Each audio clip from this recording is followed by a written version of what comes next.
Está no ar Mais Saúde. O programa de hoje vai abordar um tema bem relevante do nosso dia a dia, as parasitoses. Escolhemos 3 doenças para discutirmos hoje. Serão Chagas, malária e leishmaniose. E para nos ajudar nesse diálogo, teremos conosco a doutora Cecília, formada em Medicina pela Federal do Recôncavo Baiano, onde se especializou na área de infectologia na USP, atualmente trabalhando na Fiocruz. Bom dia, doutora Cecília. Um prazer estar com você no nosso programa. Bom dia, Helena. Eu que agradeço o convite. É um prazer estar aqui. O Brasil é um país tropical e a presença das parasitoses são bastante frequentes em nosso meio, principalmente em locais cujo saneamento básico é bastante precário. Uma dessas parasitoses é a malária. Sabemos que ela é transmitida por um mosquito. Você poderia falar um pouquinho para a gente sobre as características da doença e o seu vetor? Bom, a malária é uma doença infecciosa febril aguda. Seus sintomas estão relacionados a calafrios, dores de cabeça e dores musculares, taquicardia, esplenomegalia, delírios e, claro, a febre.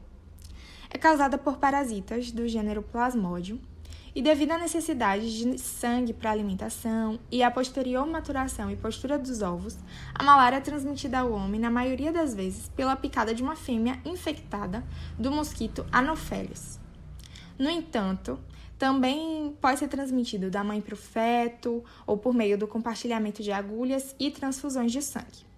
No Brasil, 3 gêneros estão associados a essa patologia: o Plasmodium vivax, o P. Plasmodium falciparum e o P. malaria.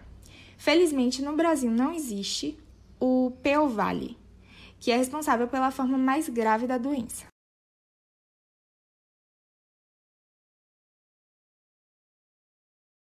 E aí, tá ligado? A primeira pergunta é do Felipe. Doutora, qual é o ciclo deste parasita no organismo humano? De forma bem resumida, tá? O plasmódio se replica, invade as células do fígado, explode os glóbulos vermelhos, e aí vem o calafrio, a febre. Depois o estímulo se repele e vem a sudorese. Em geral, dependendo do tipo da malária que se encontre no paciente, esse quadro se repete a cada 2 ou 3 dias.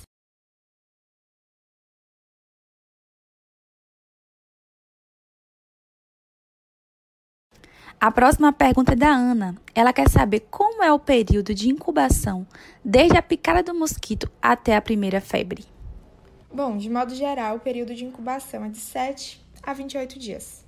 No entanto, a duração do período de incubação pode variar dependendo do parasita que causa a infecção.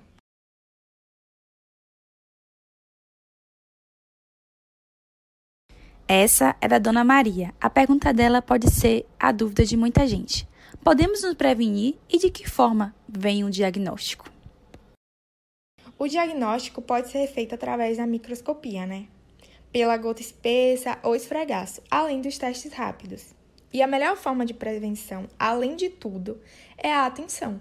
A atenção na eliminação de focos de água parada, usar roupas que ofereçam proteção em uma maior área do corpo, pode-se colocar telas em portas e janelas, o uso do bom e velho mosquiteiro também.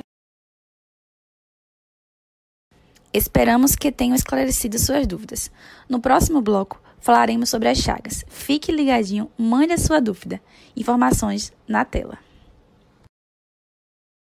Tem mais reforço vindo por aí. O que é, papai? Mais vacinas, filho. Isso é muito importante para proteger a nossa família. Eu já tomei as 2 doses. Mesmo assim, temos que continuar nos cuidando. Máscara, certo, filho? Tem que lavar as mãos direitinho, com água e sabão.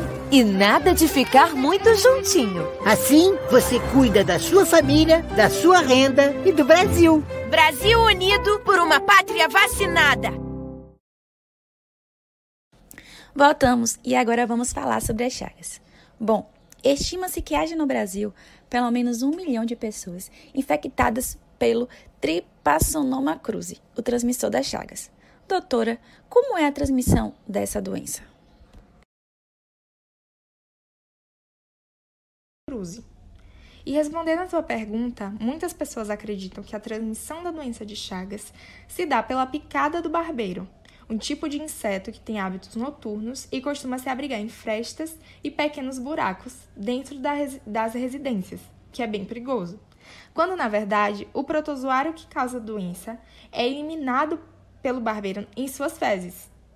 E quando a pessoa leva uma picada do inseto e coça aquele local, pode levar as fezes eliminadas pelo inseto para a região ferida. Assim, o protozoário acaba entrando na corrente sanguínea da pessoa, causando a doença de Chagas. Além disso, a doença de Chagas é dividida em duas fases, a fase aguda e a fase crônica. Na fase aguda, o paciente pode apresentar poucos ou nenhum sintoma da doença. Uma vez que esses sintomas sejam ignorados e a doença siga sem o tratamento adequado, ela pode evoluir para uma fase crônica, afetando o coração e o sistema gastrointestinal. Mas, de modo geral, os sintomas da doença de Chagas incluem febre, mal-estar, inchaço no local da picada do barbeiro, inchaço nos olhos, dor no corpo, e é sempre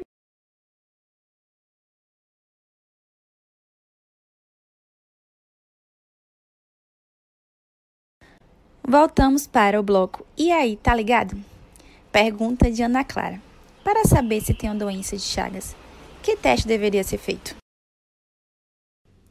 Então, na fase aguda, por volta dos 2 primeiros meses de infecção, é necessário realizar testes parasitológicos.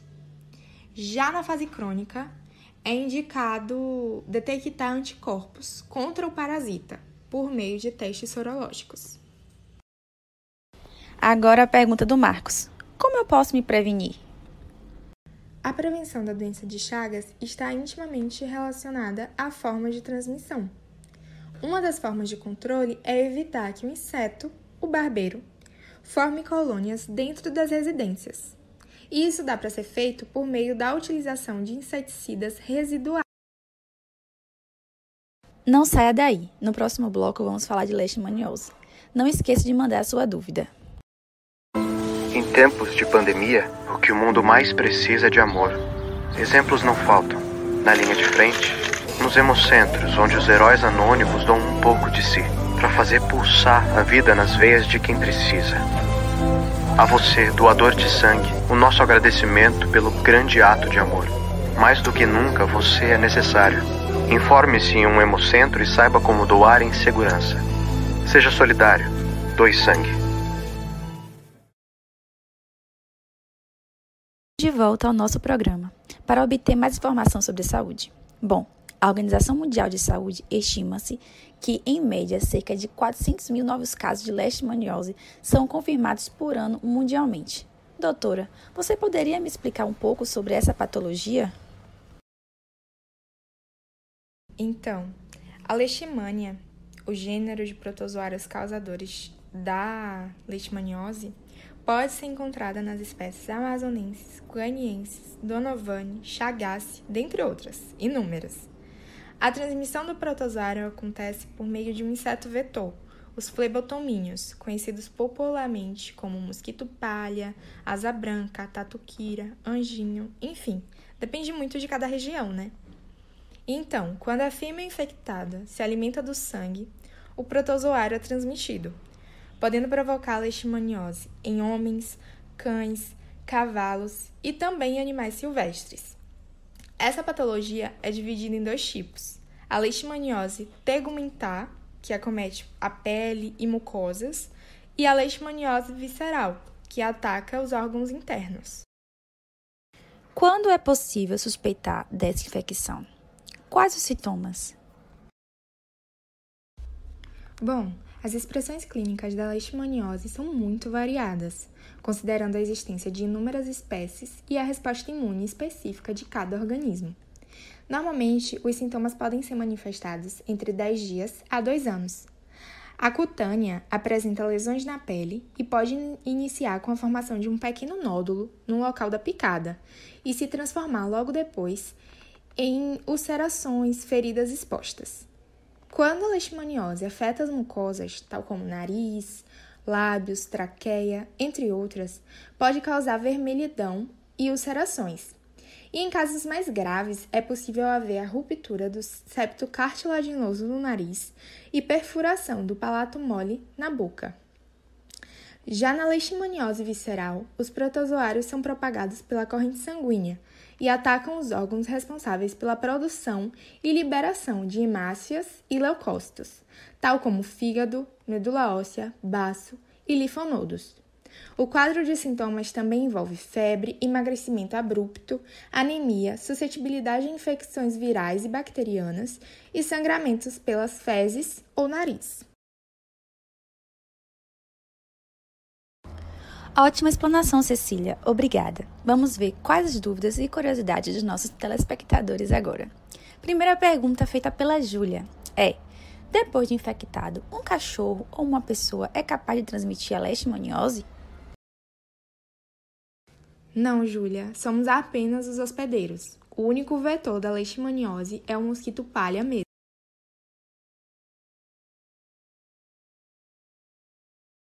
Agora o Thiago quer saber como é feito o diagnóstico da doença. O diagnóstico é feito através de exames ou cultivo do tecido infectado, seja ele da medula óssea, mucosa ou da pele. Pode ser feito também pela análise de respostas imunológicas e existência de anticorpos para a leishmania. Também pode envolver testes sorológicos, PCR, etc. A última pergunta é da Paola. Ela quer saber como fazer a prevenção.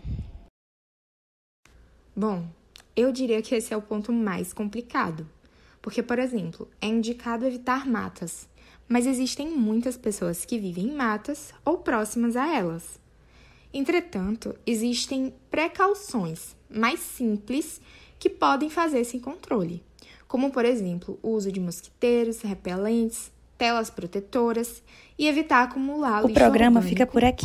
Obrigada aos telespectadores e à doutora Cecília pela participação. Obrigada a você pelo convite, Helena. Eu adoraria participar outras vezes. Até semana que vem.